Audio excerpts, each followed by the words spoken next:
स्वागत है आपका द विगन स्टडी जी के चैनल पे। दोस्तों एसएससी एमटीएस के लिए टॉप 20 क्वेश्चंस की जीके जीएस की सीरीज चलाई जा रही है, जिसमें आज दोस्तों 14वां प्रैक्टिस सेट आपको कराएंगे।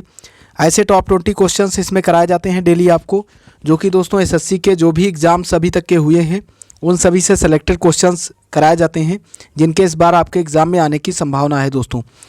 तो इसके अलावा दोस्तों 13 क्लासेज और कराई जा चुकी हैं इसी सीरीज़ की, जो हर क्लास दोस्तों 10-12 मिनट्स की ही है। तो बहुत ज़्यादा 1-1.5-2 घंटे में आप सारी क्लासेज को देख सकते हैं। निश्चित ही इन क्लासेस से आपका बेनिफिट होगा दोस्तों, क्योंकि सारे क्वेश्चंस जो भी एसएससी के एग्ज़ाम्स हुए हैं उन सभी से सेलेक्टेड क्वेश्चंस हैं, कोई इधर उधर के फेक क्वेश्चंस नहीं हैं। और इसके अलावा दोस्तों जो टॉपिक वाइज सीरीज चल रही थी उसकी भी कई क्लासेज हो चुकी हैं, तो आप चैनल पे विजिट करके उन क्लासेज को भी आसानी से देख सकते हैं। तो आइए चलते हैं दोस्तों आज की क्लास की ओर बिना किसी देरी के। आज का पहला प्रश्न है दोस्तों, प्रकाश छोटे छोटे कणों से मिलकर बना होता है, जिसे क्या कहते हैं? तो प्रकाश जिन छोटे छोटे कणों से मिलकर बना होता है दोस्तों उसको फोटॉन कण कहा जाता है। ऑप्शन डी इसका बिल्कुल राइट हो जाएगा। अगला प्रश्न देखते हैं, केन नदी निम्नलिखित में से किसकी सहायक नदी है? बेतवा, चंबल, यमुना, ताप्ती। तो केन नदी दोस्तों यमुना की सहायक नदी है। चंबल, सिंध और केन और बेतवा ये दोस्तों सभी किसकी सहायक नदी है? यमुना की। और यमुना खुद किसकी सहायक नदी है? गंगा की। अगला क्वेश्चन देखते हैं, तापी नदी निम्नलिखित में से किस राज्य में प्रवाहित नहीं होती है? तो महाराष्ट्र में होती है दोस्तों, गुजरात में, राजस्थान में, बिहार में दोस्तों इनमें से नहीं होती है। ऑप्शन डी इसका बिल्कुल राइट हो जाएगा। अगला प्रश्न देखते हैं, प्रकाश के विद्युत चुंबकीय स्वरूप की खोज किसने की थी? स्नेल ने, न्यूटन ने, मैक्सवेल ने, यंग ने। तो प्रकाश का जो विद्युत चुंबकीय स्वरूप होता है उसकी खोज मैक्सवेल के द्वारा की गई।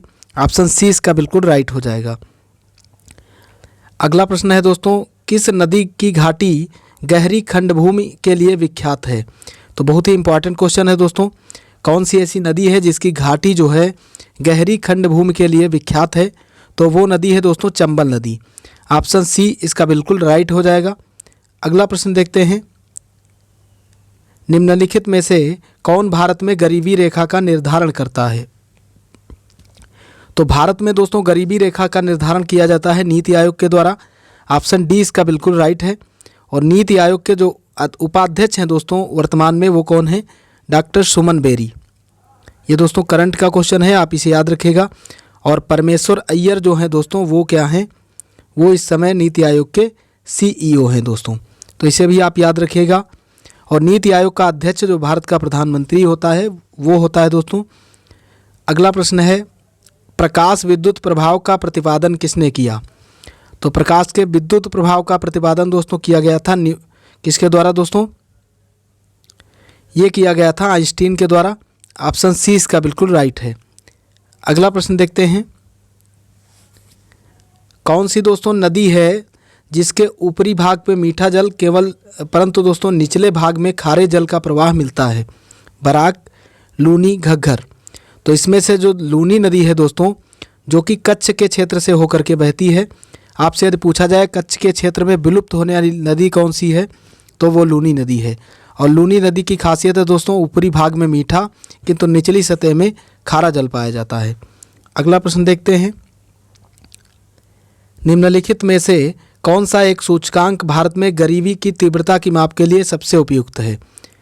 तो गरीबी का जो तीव्रता से माप किया जा सकता है उसके लिए सबसे उपयुक्त सूचकांक कौन सा होता है दोस्तों? बहुआयामी गरीबी सूचकांक। ऑप्शन डी इसका बिल्कुल राइट हो जाएगा। अगले प्रश्न की ओर बढ़ते हैं, अनुसूचित जातियां एवं अनुसूचित जनजातियों के लिए राष्ट्रीय आयोग गठित करने का प्रावधान संविधान के किस अनुच्छेद में किया गया है? तो ये दोस्तों प्रावधान एससी के लिए किया गया है 338 में और एसटी के लिए दोस्तों 338 का में।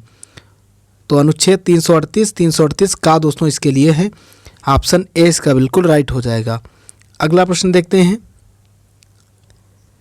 मुख्यतः गरीबी उन्मूलन हेतु निम्नलिखित में से किस प्रधानमंत्री ने मूल रूप से 20 सूत्री कार्यक्रम प्रारंभ किया था? तो गरीबी के उन्मूलन हेतु 20 सूत्री जो कार्यक्रम था दोस्तों उसको श्रीमती इंदिरा गांधी के द्वारा शुरू किया गया था। ऑप्शन डी इसका बिल्कुल राइट हो जाएगा।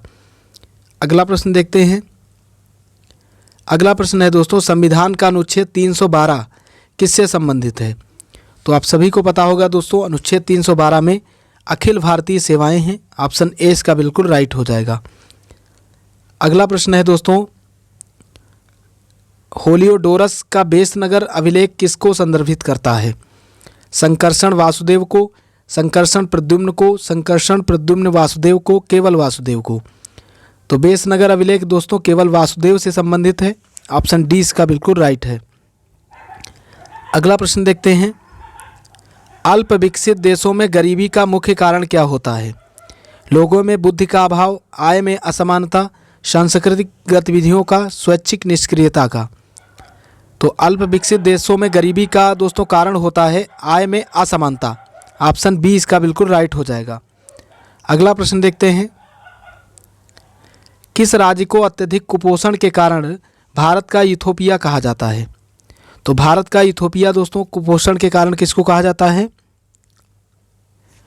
तो ये कहा जाता है दोस्तों मध्य प्रदेश को। ऑप्शन बी इसका बिल्कुल राइट हो जाएगा। अगला प्रश्न देखते हैं, किसने सर्वप्रथम यह दिखलाया कि प्रकाश तरंगों का विवर्तन होता है?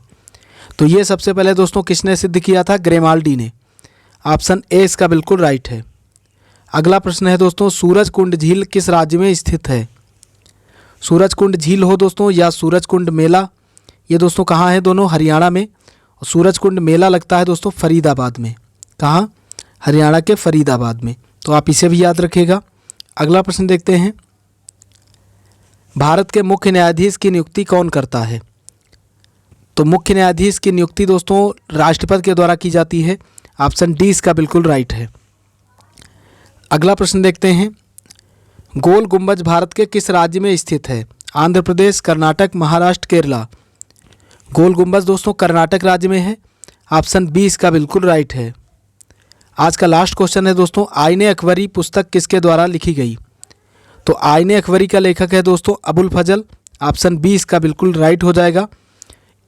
इसी के साथ दोस्तों आज की क्लास यहीं पे समाप्त होती है। आशा करता हूँ क्लास आपको पसंद आई होगी। यदि क्लास आपको पसंद आई है तो आप इसे लाइक कीजिए, और चैनल को अभी तक आपने सब्सक्राइब नहीं किया है तो चैनल को सब्सक्राइब करके चैनल से ज़रूर जुड़ें। पूरा वीडियो लास्ट तक देखने के लिए आपका बहुत बहुत धन्यवाद। जय हिंद, जय भारत।